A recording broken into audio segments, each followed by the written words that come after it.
पैसे के अभाव में उसकी बीवी उसको छोड़ करके चली गई। मेरे दोस्त, ये मदरसा आधुनिकीकरण स्कीम परिवार का विच्छेदन करा दिया।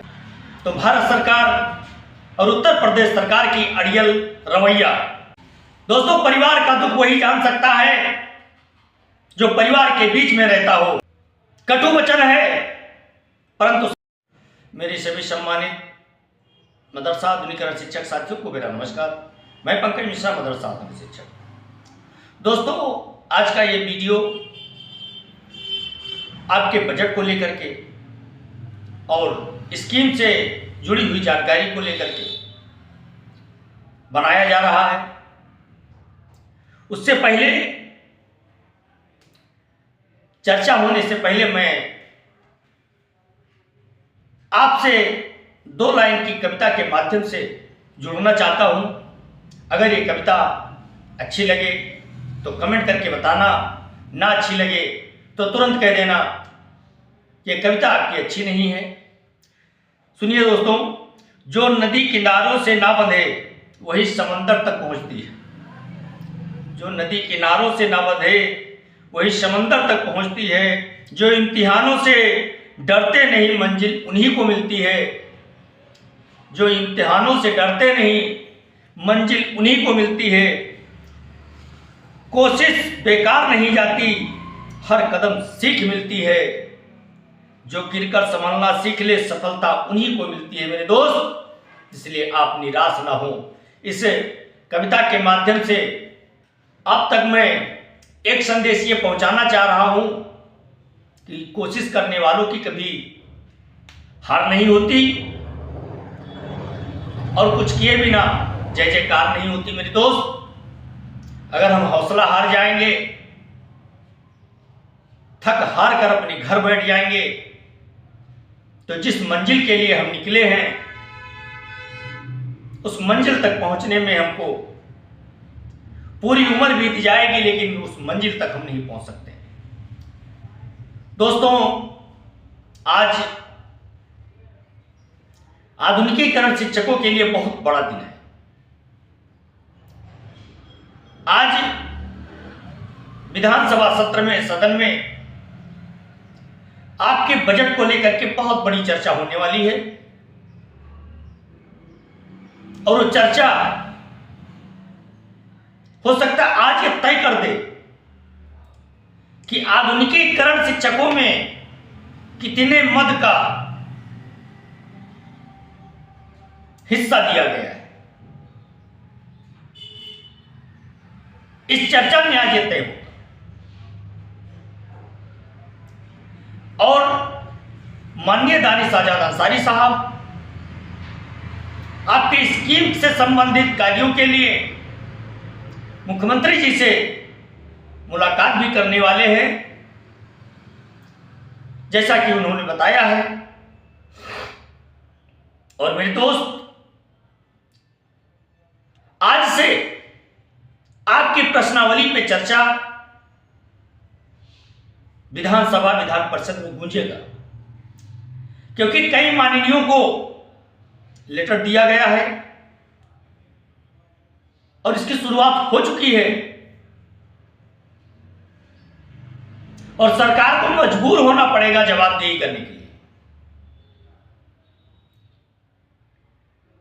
एकता टीम के प्रदेश अध्यक्ष, प्रदेश सलाहकार, राष्ट्रीय महासचिव इस समय आपकी समस्या के समाधान के लिए अपना घर द्वार परिवार छोड़ करके लखनऊ में रुक करके निरंतर पैरवी कर रहे हैं। आपने देखा होगा कि कल जो हम लोगों की सुनवाई थी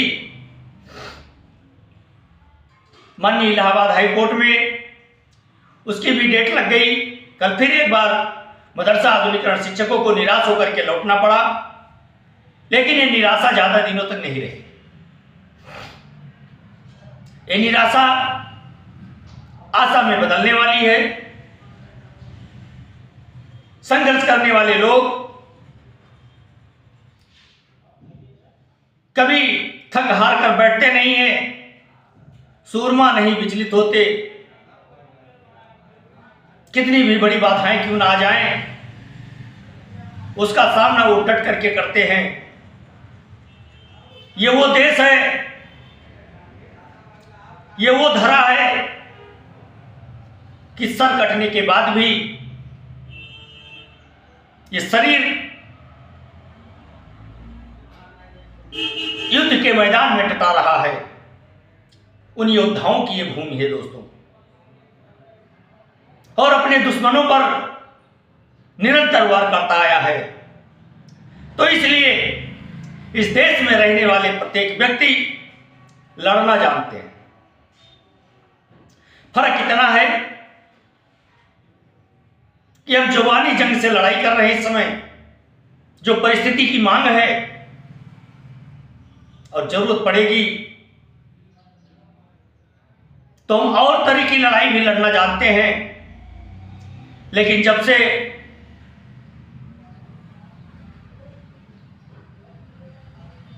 एक प्रोफेशनल पोस्ट पर हम लोगों की नियुक्ति हुई है, समाज को मुख्यधारा से जोड़ने का कार्य हम लोगों को मिला है, समाज को एक धागे में पिरो करके चलाने का कार्य हम लोगों को मिला है, तब से हम लोगों के व्यवहार में काफी फर्क आया। और मेरे दोस्त, आपको मैं बताना चाहता हूं कि एक शिक्षक साथी ने मेरे पास फोन किया। बड़े दुख की बात है, मैं नाम तो नहीं लूंगा उसका, लेकिन दोस्त इतना समझ लीजिए कि उसके ऊपर आज क्या बीतती होगी। पैसे के अभाव में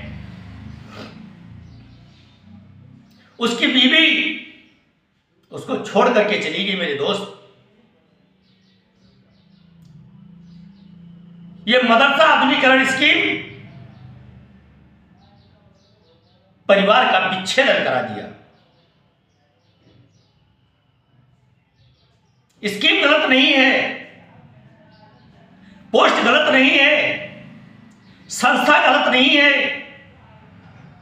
गलत अगर कुछ है तो भारत सरकार और उत्तर प्रदेश सरकार की अड़ियल रवैया, जिसके वजह से आज एक शिक्षक परिवार दुख भरी जिंदगी जीने को मजबूर है। हमारी एक आयरन लेडी जो काफी संघर्ष के लिए जानी जाती थी, वो आज से 2 दिन पहले इस दुनिया को छोड़ करके चली गई। और उस लेडी ने अल्पसंख्यक अधिकार दिवस 18 दिसंबर 2023 को लखनऊ के गन्ना समिति में अल्पसंख्यक अधिकार दिवस के दिन एक संगोष्ठी का आयोजन किया गया था। उसमें सभी अल्पसंख्यक विभाग के मंत्री अधिकारीगण वहां मौजूद थे। तत्कालीन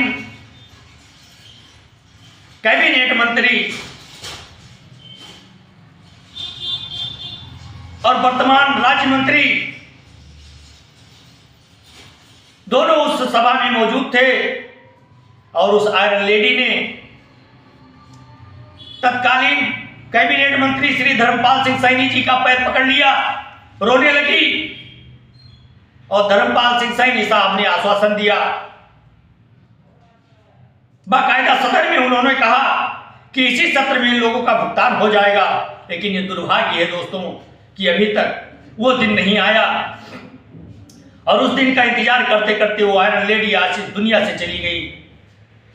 एक से एक क्षति हम लोगों को होती गई, और इस सरकार के अड़ियल रवैये की वजह से आज हम बद से बदतर हालात में जीने को मजबूर हुए।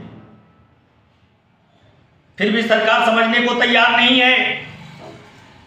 दोस्तों, परिवार का दुख वही जान सकता है जो परिवार के बीच में रहता हो। कटु वचन है परंतु सत्य है। परिवार का दुख वही समझ सकता है जो दिन भर इधर उधर रहता है, शाम को अपने घर जाता है और देखता है कि बच्चे टॉफी के लिए दौड़ रहे हैं, आज सब्जी नहीं बनी है, कल दाल नहीं बना था, और सारे गिले शिकवे उसको मिलते हैं। तब उसको एहसास होता है कि परिवार में रह करके जीवन कैसे चलाया जाता है। वही समझ सकता है परिवार के दुखों को जो कभी परिवार की परेशानियों को समझा हो। और उसको क्या पता साहब, जो हमेशा जंगलों में रहा हो, किसी गुफाओं में रहा हो, पारिवारिक परिवेश से अलग रहा हो, उसको परिवार के दुखों का अंदाजा नहीं होता है। इसलिए मेरे दोस्त, परिवार को मत छोड़िए। अगर आज आप पैसे के अभाव में अपने परिवार का त्याग कर रहे हैं तो समय बदलने में देर नहीं लगती। हो सकता है कि कल उससे कई बेहतर जिंदगियां जीने के लिए संसाधन उसके पास उपलब्ध हो जाएं, और आप जिसको पैसे के अभाव में छोड़ करके पैसे वाले के पास गए हैं उसका हालात बद से बदतर हो जाए। कोई नहीं देखा समय का खेल, समय कब परिवर्तित हो जाता है। इसलिए आप सभी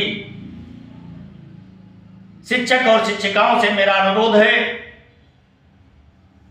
कि अपने परिवार से तालमेल बना के रखें। परिवर्तन प्रकृति का नियम है और आधुनिकीकरण शिक्षक तो इस समय लाचार जिंदगी जीने को मजबूर है ही है, और इसी में रिश्ते की पहचान होती है। बुरे वक्त में जब कोई अपना साथ दे वही अपना होता है। मेरे दोस्त, एक बार पुनः मैं फिर याद दिलाना चाहता हूं कि परिवार का दुख वही जान सकता है जो पारिवारिक परिवेश में रहा हो। मेरे दोस्त, ये समस्त 24,000 मदरसा आधुनिकीकरण शिक्षक हम सभी का परिवार है, और हम लोगों से ज्यादा कौन जान सकता है। इसलिए आप लोग घबराएं ना, परेशान ना हो, विचलित ना हो। आपकी समस्या के लिए एकता की टीम लगातार कोशिश कर रही है और आपको सफलता जरूर प्राप्त कराएगी। इतना आप ध्यान रखिए मेरे दोस्त। आप बिल्कुल निश्चिंत होकर के अपना जीवन यापन करें और अपना कुछ कार्य भी करते रहें जिससे आपका परिवार चलता रहे। फिर अगली न्यूज के लिए आप शाम तक मेरा इंतजार करें। तब तक के लिए मेरा नमस्कार। जय हिंद, जय भारत, भारत माता की जय।